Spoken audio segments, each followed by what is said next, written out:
Bom dia, meus amigos, meus irmãos, né? Irmãos nessa jornada evolutiva. Hoje a gente se encontra aqui para falar um pouquinho, para a gente gravar, na verdade, aí alguns vídeos falando sobre a desobsessão, esse trabalho tão divino, né? Tão difícil ao mesmo tempo, se também, assim como qualquer outro trabalho na casa, não preencher alguns requisitos, algumas regras, e então ele se torna bem complicado, bem difícil se nós não estivermos preparados, estivermos prontos em vários aspectos para estarmos atendendo aí essa demanda, né? Estarmos envolvidos aí nesse trabalho. Então a desobsessão, ela envolve, na verdade, uma série de condutas, né, tendo em vista livrar aí o obsidiado dessa prisão mental, que é onde se fica aprisionado, né, pelo obsessor através aí da interferência, levando-o, né, a palavras, ações, atos, dores e sofrimentos causados por esse irmãozinho com menos compreensão e levado por várias razões que não é o caso aqui. Então essa técnica base de tratamento, ela fundamenta-se na doutrina, né, dos espíritos envolvidos, encarnados ou desencarnados, e doutrinar, que é uma coisa também, né, que a gente vai estar fazendo um outro estudo específico dessa doutrina. Ela significa instruir, né? E é isso que vai fazer, no caso, com que o paciente, né, sua família, se for o caso, se necessário, e com o espírito que lhe atormenta. E assim, atualmente o termo doutrinário, inclusive, vem sendo mudado por esclarecer, que na verdade é a mesma coisa, mas é uma questão de nomenclatura um pouco menos, com menos peso, né? Porque doutrinar ele traz aí um significado um pouco mais denso, mais pesado, e a gente então esclarece, né? De acordo com o nosso conhecimento, com a nossa capacidade, mas a gente vai estar fazendo esse desdobramento no próximo estudo, né? Falando sobre doutrinar, como doutrinar e tudo mais. E como que funciona realmente os trabalhos de desobsessão numa casa? Então, algumas perguntas às vezes. Por que é aconselhado que os trabalhos de desobsessão não sejam abertos ao público? E por que, em muitos casos, nem aos assistidos, né, encarnados, no momento do trabalho mediúnico? Então, ele responde aqui.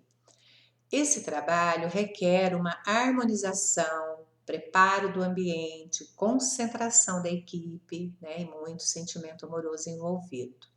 Então, a participação do público estaria interferindo, inclusive mediunicamente, né, no bom resultado a ser alcançado. Uma vez que nós somos energia, já falamos sobre isso, então a gente fica todo mundo envolvido naquele campo, né, os biocampos envolvidos uns com os outros, e nem todas as pessoas estão preparadas, né? Devem estar, no caso a equipe, preparadas, então podem interferir. Além disso, nós poderíamos ter no público, né, pessoas com mediunidades ostensivas, por exemplo, e elas poderiam se envolver, no caso mediunicamente, dos trabalhos. Então, poderia desviar, inclusive, o foco do trabalho e a reunião poderia perder o controle e perder o resultado. Então, aos assistidos, no caso, né, os obsidiados, as pessoas que buscam, não é aconselhável, então, a participação no momento das manifestações mediúnicas. Além do envolvimento mediúnico, a possibilidade, então, de causar uma forte impressão de estar achando que tudo está ligado a seus problemas E no caso assistido, então, poderá sair do ambiente com mais cargas negativas ainda, descaracterizando assim o objetivo do trabalho. Então, não seria caridoso, no caso com os nossos irmãos sofredores, assistidos espirituais, colocá-los frente a frente com os seus obsidiados. Poderia ocasionar uma invertida nos resultados, além de que poderíamos perder completamente, no caso, o controle da situação. Então, nós sabemos que muitos irmãozinhos obsidiados geram, desenvolvem muito medo, porque é algo que eles não desconhecem, né? Não sabe exatamente o que está acontecendo. Então, esse sentimento ele cria, né? Nós já vimos várias outras informações aí, forma os pensamentos, a aura fica extremamente comprometida pelas energias deletérias que a própria pessoa vai emanando, a frequência fica muito baixa. Então, se ela ainda participa de algo assim, isso pode comprometer ainda mais a sua recuperação, né? O seu restabelecimento. E Allan Kardec, né, em O Evangelho segundo o Espiritismo, ele se manifesta sobre os mecanismos da obsessão e seus princípios de tratamento. Então ele diz o seguinte: assim como as doenças são resultados das imperfeições físicas que tornam o campo ou o corpo acessível às influências perniciosas do exterior, a obsessão é sempre o resultado de uma imperfeição moral que dá acesso ao mau espírito, a uma causa física, né? Claro, opõe-se uma força física. Então, a uma causa moral é necessário opor-se uma força moral. Então, para preservar das doenças, fortifica-se o corpo. Para garantir contra a obsessão, é necessário fortificar a alma. Disso resulta que o obsedado precisa trabalhar para a sua própria melhoria, o que na maioria das vezes é suficiente, né, para o livrar do obsessor sem socorrer-se de outras pessoas. Então, esse socorro se torna necessário quando a obsessão degenera em fascinação ou subjugação. Porque o paciente perde, por vezes, a sua vontade e o seu livre-arbítrio. Isso aqui está lá no Evangelho segundo o Espiritismo. Então, a doutrina nos esclarece que a evangelização, que é a orientação moral, é fundamental na recuperação dos obsedados. Então, existem casos, inclusive, em que a cura é demorada e outros onde se conseguem resultados aí rápidos e satisfatórios. Mas demanda, inclusive, a maioria das enfermidades obsessivas podem ser aliviadas e mesmo curada num tempo que pode variar de 30 a 60 dias, intercalados aí, né? As vindas, os encontros ou as irradiações aí vai envolver aí uma pesquisa junto, né, com os mentores do tratamento, com a pessoa em tratamento, o tempo e as observações da melhoria. A doutrinação ou esclarecimento do obsediado, indireta ou direta, Allan Kardec nos informa, nos afirma, né, que a pessoa obsedada precisa trabalhar para o seu melhoramento espiritual, seu melhoramento moral, e diz textualmente que a cura de quase todos os casos de obsessão tem solução através desse esforço. Porque uma vez que nós mudamos o nosso campo, a nossa vibração, a nossa frequência, ou seja, mudamos os pensamentos, sentimentos, palavras, atos, a gente muda a nossa vibração. Automaticamente não vamos estar atraindo mais aqueles irmãozinhos que antes nos incomodavam ou que a gente criava aquela sinergia. Então, a equipe de desobsessão deve ajudar essa pessoa nesse procedimento de automelhoramento. Para isso, se valerá da instrução direta ou indireta, né, do paciente, valendo aqui a orientação, por exemplo, na sala de entrevistas, atendimentos fraternos e o esclarecimento através das palestras. Muito importante salientar que as reuniões de palestras públicas são as que as que de maior gravidade, né?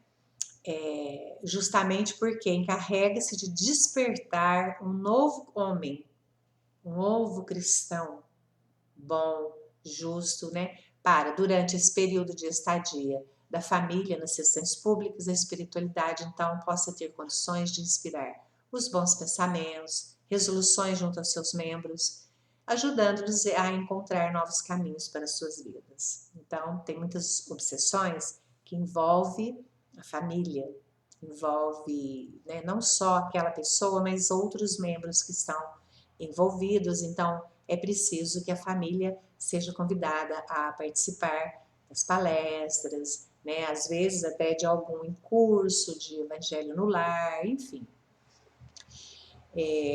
Mas mesmo sem esse tipo de envolvimento, às vezes não familiar, é importante que a família do assistido seja conscientizada das suas responsabilidades, a fim de dar o apoio necessário ao paciente, né? Ajudando sobremaneira na recuperação deste, se souberem agir com o equilíbrio.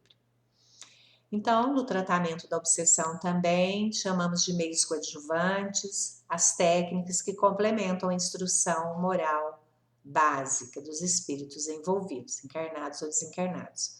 São, por assim dizer, os meios mecânicos com os quais se deve complementar o aspecto instrutivo.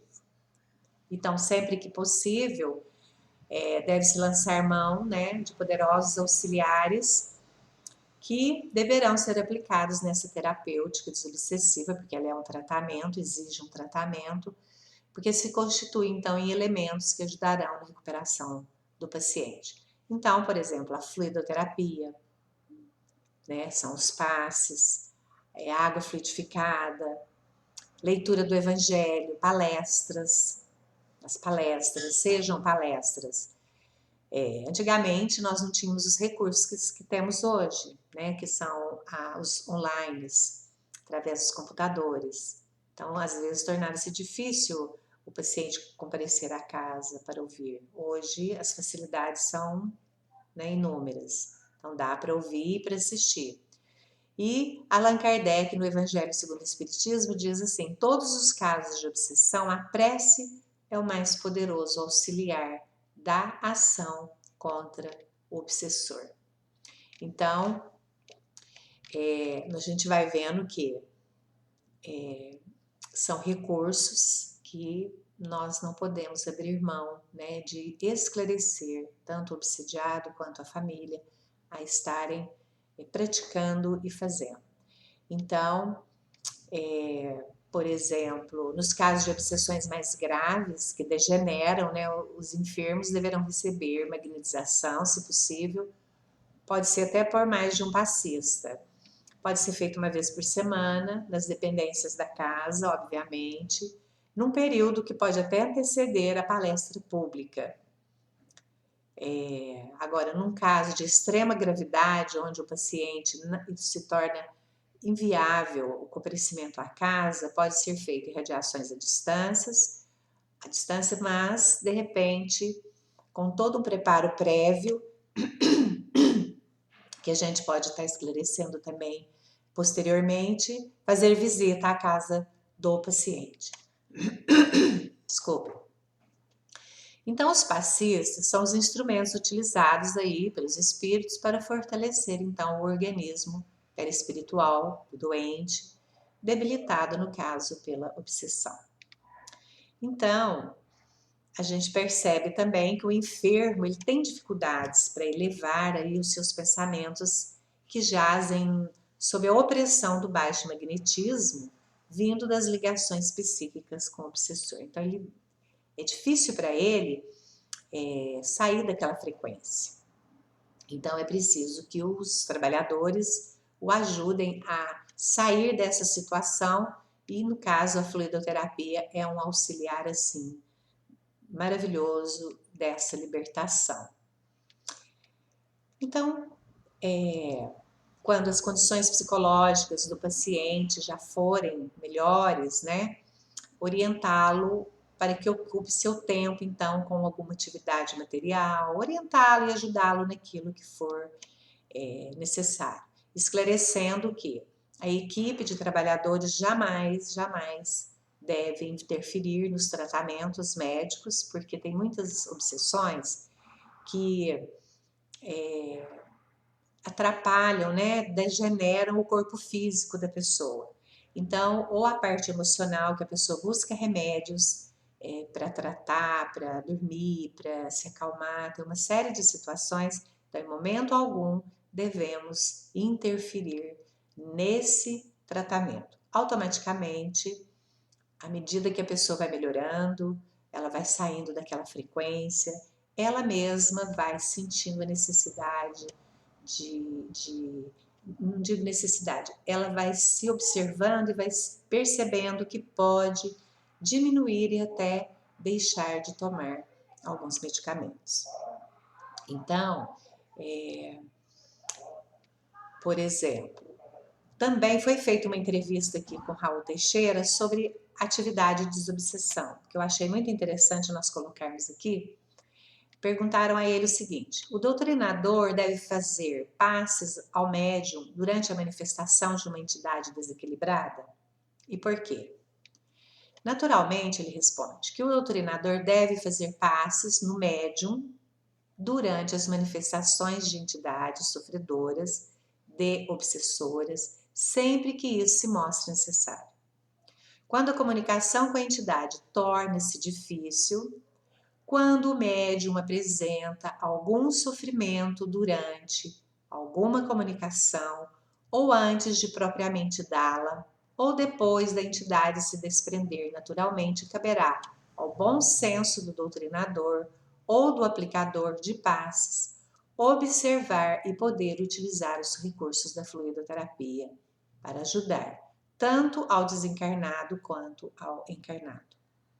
Então, a questão dos passes dispersivos, vocês lembram que passe dispersivo é o mesmo que o passe da limpeza, é a varredura que se faz naquele momento, né, que são aplicados sobre os médiuns ao cabo das manifestações mais difíceis, podem ser eficazes quando necessárias. O mundo espiritual naturalmente, poderia realizar esse trabalho. No entanto, quem necessita de crescimento somos nós, e eles dão-nos essa possibilidade de trabalharmos para angariarmos os méritos e as virtudes necessárias. Então, a partir daí, nós sentiremos a importância do nosso esforço de aplicadores de passes. Todo esse trabalho que realizamos não significa que o mundo espiritual, os nossos benfeitores, não o possam realizar, mas eles dão-nos ensejo de retirar a melhor aprendizagem, o melhor proveito de tudo isso. Então, o que quer dizer aqui? Quando estivermos doutrinando, esclarecendo o irmãozinho e o nosso companheiro, né, psicofônico ali na manifestação, estiver a entidade é muito densa, tem energias extremamente pesadas, é um irmãozinho muito infeliz. Então, o equipo físico e emocional do irmãozinho falante, psicofônico, médium, pode estar em sofrimento ali naquele momento, porque são energias densas. Então, pode requerer antes, né, ou depois do término ali, um passe para auxiliar, para recompor o equilíbrio do irmão. Isso quando houver necessidade, porque às vezes o próprio irmãozinho mediúnico, ali, psicofônico, médium ali, manifestação, pode conseguir com o autopasse recompor, mas às vezes, né, pode requerer o concurso do irmão que trabalha ali, que o esteja ajudando.